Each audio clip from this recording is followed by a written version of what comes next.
FIR दर्ज होने के बाद घुटनों पर आए चंद्रशेखर रावण। चंद्रशेखर रावण बोले, मैं बहन जी का सम्मान करता हूं, काशीराम मेरे राजनीतिक गुरु। गर्लफ्रेंड रोहिणी खाफरी ने चंद्रशेखर रावण को दी चुनौती। रोहिणी खाफरी ने लिखा, हिम्मत है तो रावण बोले बहन जी को अपशब्द कहने वाली ऑडियो फेक है।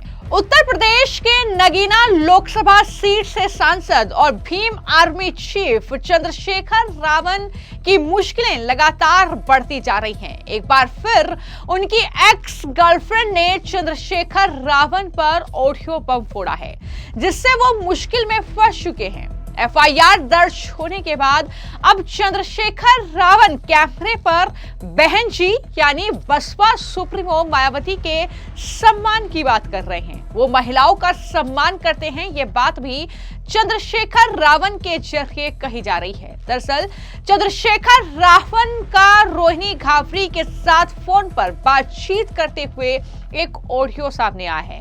ये ऑडियो बम रोहिणी खाफरी ने ही चंद्रशेखर रावण पर फोड़ा है, जिसमें चंद्रशेखर रावण रोहिणी खाफरी से मायावती के बारे में बातचीत करते हुए नजर आ रहे हैं, जिसमें साफ तौर पर यह दिख रहा है कि चंद्रशेखर रावण का मकसद बसपा सुप्रीमो मायावती को बदनाम करना है।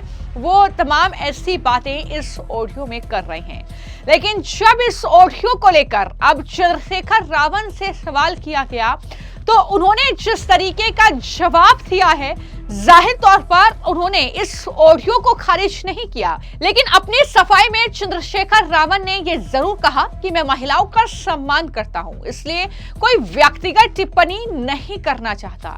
लेकिन बहन जी के लिए जो बात कही गई, बहन जी हमारा सम्मान है, मैं मरा नहीं हूं, जिंदा हूं, किसी ऑडियो वीडियो के पास क्यों जाना जब मैं सामने आपके खड़ा हूं। मैं 50 मंचों से यह कह चुका हूं कि हम बहन जी का सम्मान करते हैं। राजनीतिक दल हमारे अलग अलग हैं, लेकिन उनके संघर्षों का हम सम्मान करते हैं।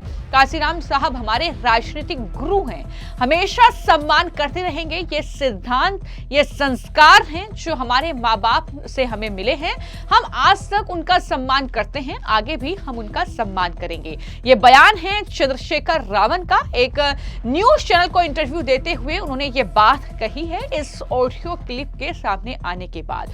हालांकि मैं आपको यह भी जानकारी दे दूं कि चंद्रशेखर रावण पर इस मामले को लेकर एफआईआर भी दर्ज हो चुकी है, क्योंकि ये लगातार कहा जा रहा है कि चंद्रशेखर रावण, जो कि दलितों के मसीहा खुद को मानते हैं, दलित महिलाओं के सम्मान की वो वकालत करते हैं, लेकिन वो कितना सम्मान करते हैं, ये ऑडियो क्लिप सामने आने के बाद सवाल उठ रहे हैं। क्योंकि इस ऑडियो क्लिप में वो मायावती के खिलाफ साजिश और षड्यंत्र रच रहे हैं उन्हें बदनाम करने का, और साफ तौर पर यह कह रहे हैं कि दरअसल वो बसपा सुप्रीमो बनना चाहते हैं, ये उनका मकसद है। ये तमाम बातें वो रोहिणी खाफरी से इस फोन कॉल में करते हुए दिख रहे हैं। और ये जब ऑडियो बम एक तरीके से चंद्रशेखर रावण पर फोड़ा गया, जिसके बाद चंद्रशेखर रावण ने अब ये कहा है कि मैं महिलाओं का सम्मान करता हूं, लेकिन चंद्रशेखर रावण के इसी इंटरव्यू को अब उनकी एक्स गर्लफ्रेंड रोहिणी खाफरी ने शेयर किया है अपने एक्स हैंडल पर और लिखा है कि हिम्मत है तो एक बार बस इतना बोलकर बता दो कि बहन जी को अपशब्द कहने वाली ऑडियो फेक है। अपने सांसद पद का फायदा उठा, जांच करा और समाज को दिखा कि क्या सच है। ये चैलेंज एक तरीके से चंद्रशेखर रावण को रोहिणी खाफरी के जरिए किया गया है। उन्होंने लिखा कि हम दोनों के बीच के बात है तो अच्छे से जानता है कि मेरी कही हर बात सच है। समाज को गुमराह कब तक करेगा, ये साफ तौर पर बातें जो है वो अपने एक्स हैंडल पर किए गए इस पोस्ट में रोहिणी खाफरी ने चंद्रशेखर रावण को लेकर लिखी है। यानी कुल मिलाकर रोहिणी खाफरी चंद्रशेखर रावण को पूरी तरीके से एक्सपोज करेगी, ये उनका मकसद है। और लगातार वो इस तरीके के ऑडियो क्लिप शेयर कर रही है। लेकिन हाल ही में जो चंद्रशेखर रावण का ऑडियो क्लिप उन्होंने जारी किया, जिसमें वो मायावती और काशीराम के रिश्तों को लेकर भी सवाल उठा रहे हैं। उन्होंने ये यहाँ तक कहा कि रेप थ्रेट तक मायावती की तरफ से काशीराम को दिए गए और उसके बाद उन्होंने वो पद हासिल किया पार्टी में। ये तमाम बातें चंद्रशेखर रावण बसपा सुप्रीमो मायावती के बारे में कर रहे हैं, जिसके बाद उनके खिलाफ एफआईआर दर्ज हुई और अब चंद्रशेखर रावण इस मुद्दे पर बोले, आखिरकार मीडिया के सामने आए और कहा कि मैं आपके सामने जिंदा खड़ा हूं तो किसी ऑडियो या वीडियो पर भरोसा क्यों करना। लेकिन चंद्रशेखर रावण ने यह नहीं कहा कि यह ऑडियो गलत है या ऐसी कोई बातचीत नहीं हुई। यानी रोहिणी खाफरी जो सवाल कर रही है वाकई उसको लेकर अब चर्चा हो रही है। जैसा कि मैंने कहा कि रोहिणी खाफरी ने सोशल मीडिया पर एक ऑडियो क्लिप शेयर किया था। ये लगभग 3 मिनट का एक ऑडियो क्लिप था जिसमें चंद्रशेखर आजाद रावण बहुजन समाज पार्टी यानी बसपा सुप्रीमो मायावती और काशीराम को लेकर बहुत सारी ऐसी आपत्तिजनक और विवादित बातें उनके जरिए कही गई थी। और इसी ऑडियो के सामने आने के बाद चंद्रशेखर रावण की मुश्किलें बढ़ी, क्योंकि इस ऑडियो में यह खुलासा हुआ कि चंद्रशेखर रावण दरअसल अपनी पार्टी का विलय बसपा में करने के बाद बसपा का उत्तराधिकारी बनना चाहता है। तो ये तमाम बातें उसने कही है और मायावती के बारे में भी तमाम अपशब्द कहे हैं।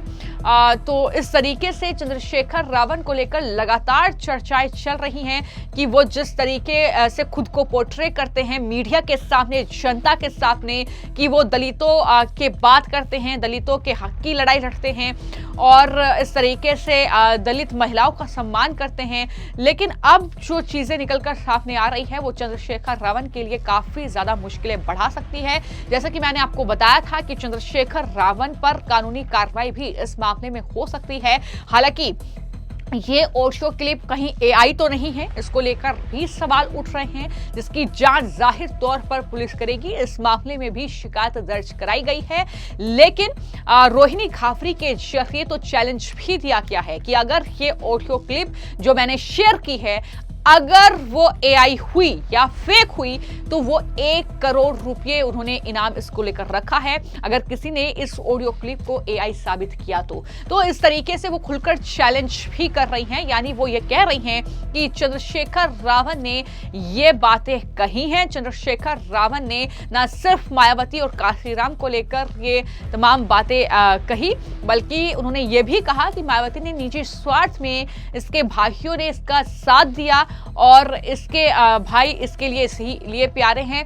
ये तमाम बातें उनकी तरफ से कही गई हैं। तो कुल मिलाकर कहीं ना कहीं देखना होगा कि चंद्रशेखर रावण किस तरीके से इस मामले को हैंडल करते हैं, किस तरीके से उनकी मुश्किलें इस मामले में बढ़ती हैं। क्या रोहिणी खाफरी के जरिए कुछ और ऑडियो बम धमाके किए जाते हैं, जैसे कि हमने आपको पहले भी जानकारी दी है कि चंद्रशेखर रावण की शादी हो चुकी है और बच्चा भी है, बावजूद इसके उन्होंने रोहिणी खाफरी के साथ रिलेशनशिप में वो रहे।